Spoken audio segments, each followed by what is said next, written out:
Hello friends, I am back.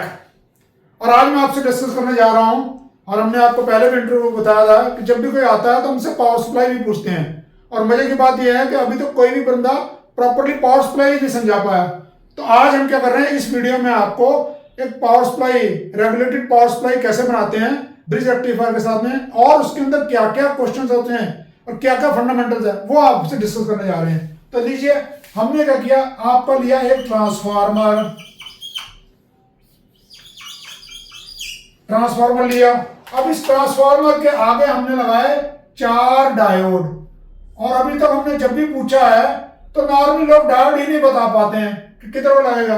तो इसलिए बड़ा सिंपल सा आंसर है इसका, याद रखिएगा, सारे डायोड की डायरेक्शन का मुंह इधर रखना है। इसका मतलब क्या है, ये रहा एक डायोड, दूसरा डायोड किधर को है, इसका मुंह भी इधर को है, इधर को है, इसका मुंह भी इधर को है, और इसका मुंह भी इधर को है। तो सिंपल याद हो गया।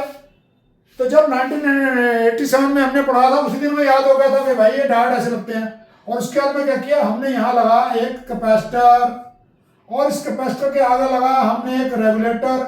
और आपको पता, नॉर्मली हम लोग 5 वोल्ट पे काम करते हैं, तो ये 5 वोल्ट का रेगुलेटर लगा दिया, और ये हमने कैपेसिटर और लगा दिया।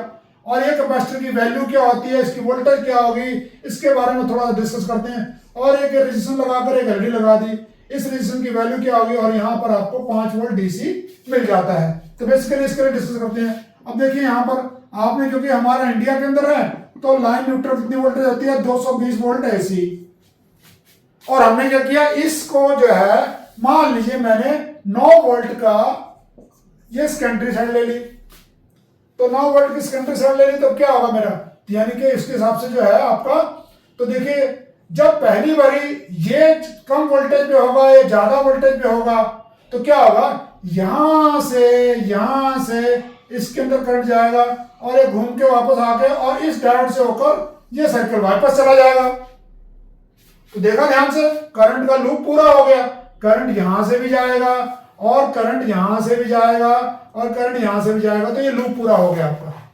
और अब क्या होगा, अब देखिए ध्यान से, जब हमने ये वाला 9 वोल्टेज हो गया, यानी कि ये वाला 0 वोल्ट पे हो गया, तब क्या हुआ, तब यहां से करंट शुरू होगा और इसके अंदर जाएगा, और यहां से वापस आके इस डायोड से होकर वापस आ जाएगा। इसका मतलब दोनों केस में जो है आपकी करंट की डायरेक्शन इस तरफ को ही है। क्यों, क्योंकि ध्यान से देखिए, ये डायोड जो है, क्योंकि इसका कैथोड इधर है, एनोड इधर है, कैथोड इधर है, एनोड है, तो ये उल्टा करंट तो जा ही नहीं सकता। तो अब देखिए क्या हुआ, अगर ये कैपेसिटर नहीं लगा हुआ, तब उस समय इस पिन पर क्या वोल्टेज होगी, तो ये ऐसे वोल्टेज आएगी। तो जब ये पूछा जाता है कि भाई साहब ये वोल्टेज आ रही है, तो यहां कितनी फ्रिक्वेंसी है, आपको पता हमारे इंडिया में कितनी फ्रिक्वेंसी होती है, 50 हर्ट्ज की। तो जब ये पूछा जाता है तो भाई इसकी जो है, ये आपकी पल्सेटिव डीसी है, तो एक ही डायरेक्शन में पर पल्स कर रही है, तो पल्सेटिव और रेक्टिफाइड एसी कह सकते हैं। तो ये इसकी फ्रिक्वेंसी क्या होगी, तो अगर आपको मतलब हैरानी होगी जानकर, एक स्टूडेंट भी अभी तक ये नहीं बता पाया इसकी फ्रिक्वेंसी क्या होगी। ना एमटेक, ना बीटेक, ना डिप्लोमा, ना आईटीआई। तो ध्यान से देखिए क्या फ्रिक्वेंसी होगी इसकी। तो आपको पता है फ्रिक्वेंसी जो होती है वो क्या होती है, रिपीटेड नंबर ऑफ साइकिल्स पर सेकंड। तब ध्यान से देखिए, एसी के केस में क्या है, ये वाला पूरा साइकिल आगे जाकर रिपीट होता है। इसका मतलब एसी का साइकिल तो ये है, इसका मतलब ऐसे 50 साइकिल 1 सेकंड में, उसी को कहते हैं 50 हर्ट्ज। पर अब ध्यान से देखिए यहां पर क्या हुआ, क्योंकि इतना टाइमिंग था, तो ये टाइमिंग था आपका 1 साइकिल का, इसका, पर इसके अंदर क्या हुआ, आपके 2 साइकिल रिपीटेड सेम टाइप के 2 साइकिल आ गए। इसका मतलब इसकी फ्रिक्वेंसी बढ़ गई। अब बताओ, इतने से फंडामेंटल का आंसर अभी तक एक स्टूडेंट भी नहीं दे पाया। फिर कहते हैं सर हमें नौकरी नहीं मिलती। फ्रेश इंजीनियर को अगर नहीं आता, ईसी, बीटेक, और आपके इलेक्ट्रॉनिक्स वाले, और आपके कंप्यूटर साइंस वाले, और इंस्ट्रूमेंटेशन वाले, ट्रिपल ई वालों को अगर ये नहीं आता तो जॉब कैसे मिलेगी। तो अगला देखिए, अब क्या हुआ, यहां पर ये पल्सेटिव आपकी डीसी आ रही है। अब अगला क्वेश्चन ये होता है कि जब ये कैपेसिटर लगा दिया जाएगा, इस कैपेसिटर की वैल्यू क्या होगी और इसकी वोल्टेज क्या होगी। ये तो बहुत ही डिफिकल्ट क्वेश्चन है, क्योंकि ये तो पीएचडी वालों को पढ़ाया जाता है। ये ऐसे बोलते हैं स्टूडेंट, सर पीएचडी वालों को पढ़ाते हैं। अरे भाई पीएचडी वाले पढ़ाते हैं तो एमटेक वाला क्या करेगा। तो देखिए यहां सर इसकी वोल्टेज वैल्यू क्या होती है, तो आपको नजर आना चाहिए this is known as a reservoir.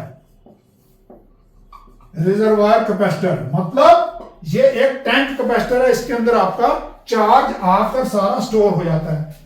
जब ये डीसी चार्ज स्टोर हो जाता है तो अच्छी बात है, कैपेसिटर कहां तक चार्ज होगा, ये यहां से लेकर यहां तक चार्ज होगा। जब ये चार्ज हो जाएगा और उसके बाद में जब इसका साइकिल नीचे को जाना शुरू करेगा उस समय ये वोल्टेज ड्रॉप होगी।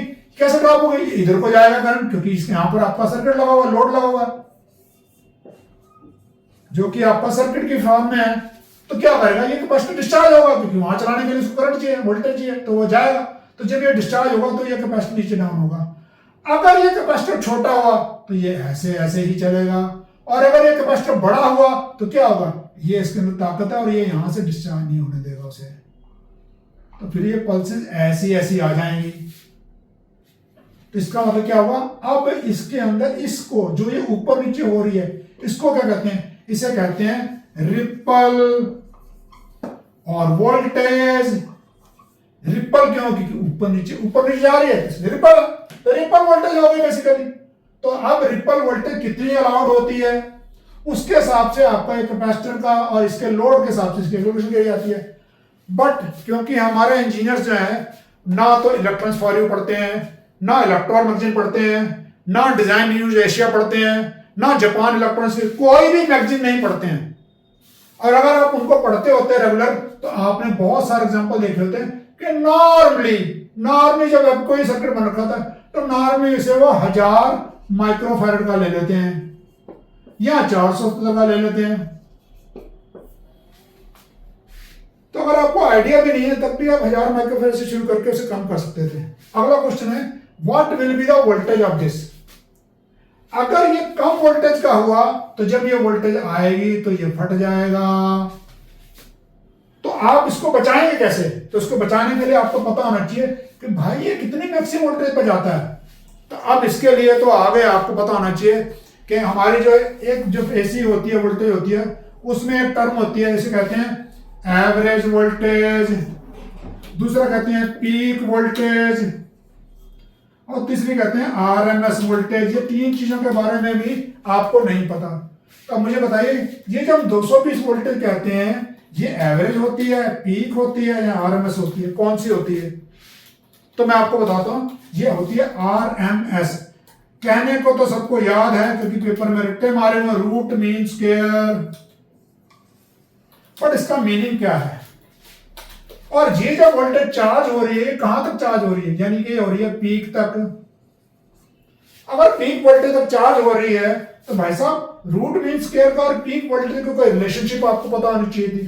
तो वो होती है पीक बराबर होती है √2 इंटू आरएमएस।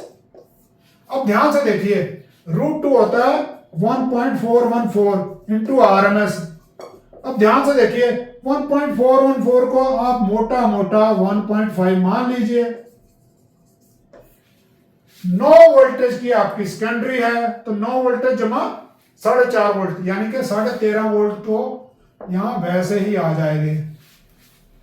कब, जब 220 है और हमारे इंडिया में तो 270-275 वोल्टेज भी आती है। अगर 275 वोल्टेज आएगी तो क्या होगा, ये 9 की जगह हो सकता है 12 वोल्टेज हो जाए और 12 वोल्ट के हिसाब से गणना करेंगे तो क्या होगी 18 वोल्ट तक जा सकती है। तो अगर आपने कैपेसिटर 16 वोल्ट का लगा तो फिर फट जाएगा। तो क्या करोगे इसको मिनिमम, क्योंकि 16 वोल्ट के बाद में ना तो आपको 18 वोल्ट का कैपेसिटर मिलता है, ना 19 का, ना 20 का, ना 21 का, ना 22 का, ना 23 का, ना 24 का। कौन सा मिलता है, सीधा 25 वोल्ट का। तो क्या करेंगे, ये जो आपने 1000 माइक्रोफैरड रहा है इसको मिनिमम 25 वोल्ट का लगाएंगे। अब भैया मैंने क्या ऐसा पढ़ा दिया जो एक आपकी किताब में नहीं था, सब कुछ बात everything was in your syllabus, everything was in your books. पर प्रॉब्लम क्या है, प्रॉब्लम यही है कि उस समय रट्टा मार के पेपर दे, पास कर और नंबर से क्या होगा, नौकरी तो फिर नहीं मिलेगी। क्यों, नौकरी में जब जाओगे तो फिर ये क्वेश्चन पूछेंगे। तो मेरी हाथ जोड़ के विनती है, हमारे जो फ्रेश इंजीनियर डिग्री कर रहे हैं भैया, ये सब फंडामेंटल नॉलेज लेके आइए। अभी तो मैंने सॉफ्टवेयर शुरू नहीं करा। और अगर आपको मेरी वीडियो ये लाइक अच्छा लगता है, आपको जो मैं पढ़ा रहा हूँ आपको अच्छा लगता है और आप चाहते हैं ऐसी मैं वीडियो और बनाऊं, तो नीचे कमेंट में लिखिए। और हमारे इस वीडियोस को अपने उन दोस्तों से शेयर करिए जिनकी अभी तक नौकरी नहीं लगी। और EC branches, computer science, IT, electrical electronics और आईटी इंस्ट्रूमेंटेशन, इन ब्रांचेस के बच्चों के साथ में शेयर करिए। और अगर आपको पसंद आता है तो हमारे चैनल को लाइक, शेयर और सब्सक्राइब करें। Thank you.